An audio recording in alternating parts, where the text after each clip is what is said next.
Hello guys! Hello Aries! Welcome dito sa aking channel Aries.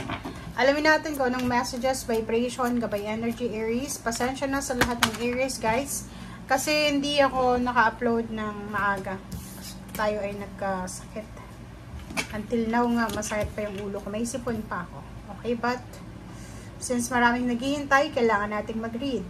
Okay, number 16, 7, 8, 6. So, dito Aries, sinasabi, wow! Aries, congratulations! Kasi this week, change your life. So, nandito si Archangel Chamuel para bigyan ka ng pagbabago sa buhay mo. Nandito si Archangel Chamuel. It's either matagal mo na itong hinihintay na freedom, and dito sinasabi, isang napakabilis na revelation, isang napakabilis na katotohanan, ang posibleng magdala sa iyo ng freedom.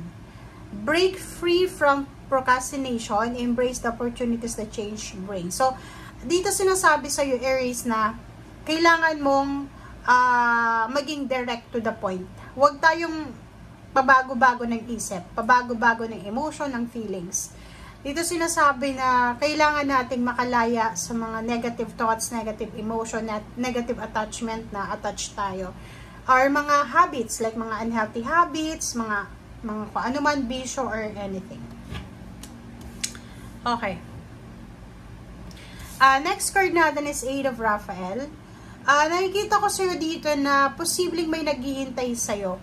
Ikaw ay hinihintay ng posibleng pamilya. So, comment down below para to sa lahat ng Aries, or sa lalaki man or babae, in a relationship na Aries, naghihintay sa'yo, hinihintay ka ng pamilya mo, ng anak mo, ng magulang mo. Or kung wala ka pang relationship, hinihintay ka ng magulang mo. 6 of Gabriel, congratulations. Sa linggong ito, sinasabi sa'yo dito, Aries, na congratulations kasi you did your job correctly. Okay? You've done a wonderful job. Dito sinasabi na oras na para sa next project mo. Posibleng makatanggap ka ng awards, scholarships, promotion, freedom, or pwedeng makakatanggap ka dito ng salary increase, higher position, pwedeng designation ng posisyon, parang ganon. And ihanda mo ang sarili mo dahil posibleng sa linggong ito makakatanggap ka ng message, makakatanggap ka ng confirmation letter, or pwedeng verbal siya, may pupunta sa'yo para sabihin na, uy, Aries, congratulations kasi isa ka sa nanalo. Aries, congratulations kasi ikaw yung nabigyan ng pagkakataon para magkaroon ng ganito-ganyan. So, maraming possibilities sa linggong ito na pwedeng magdala sa'yo ng pagbabago. Okay? Ay, 9 of Pentacles. Ang galing. So, these two cards, sinasabi sa'yo, Aries, na ihanda mo talaga yung sarili mo kasi napakaganda niyan. Dito sinasabi na makakatanggap ka talaga ng balita. It's either letter, it's either documents, na pwedeng magdala sa'yo ng pera. Or kung ano man to na balitang darating sa'yo, at ang balitang ito ay posibleng magdadala sa'yo ng financial fulfillment, financial success, financial abundance, and prosperity. Okay. Aries, isang desisyon ang posibleng mangyayari sa linggong ito. So, ibig sabihin, isang judgment, pwedeng from the judge, or from employer, or pwedeng may magpapakasal, or pwedeng may merong proseso ng papeles, or anything, may desisyon ka na gagawin, or yung ibang tao.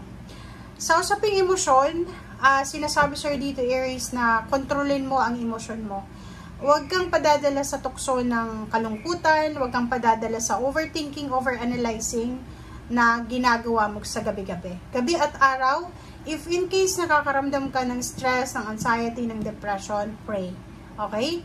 Pwedeng OFW ka, na nagdadaan ka sa, pinagdadaanan mo yung mga homesickness, namimiss mo yung pamilya mo, which is nakikita mo may naghihintay sa'yo dyan. Isipin mo na everything happens for a reason. Lahat ng sacrifices mo, lahat ng ginagawa mo sa ngayon ay may katapusan. Lahat niyan ay may outcome. So, as much as possible, be patient tayo. Okay? Huwag tayong masyadong mainip. Kung halimbawa, 2 years ka na sa ibang bansa, tapos nagka-homesickness ka, isipin mo na kapag 2 years ka na nga, diba? Na na-overcome mo na. So, konting tiis na lang, pauwi ka na. Okay? Okay, so Aries, nakikita mo tong 7 of Swords. At ang 7 of Swords is all about Gemini or any zodiac signs na medyo sneaky. So, nakikita ko siya dito na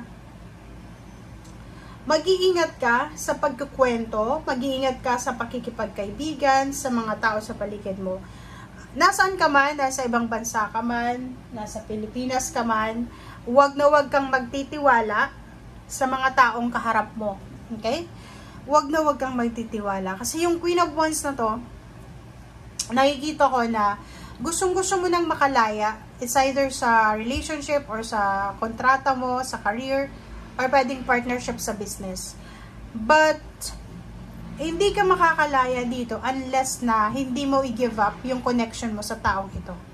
Ang 7 of Swords nito is yung parang projection niya sa'yo is mabait siyang tao. Yung taong ito is maganda, pwedeng maganda yung mukha niya, or pwedeng yung taong ito mayaman, financially stable. Ingat-ingat ka kasi yung taong ito, iba yung aura niya, iba yung mukha niya sa laman ng puso niya. Okay?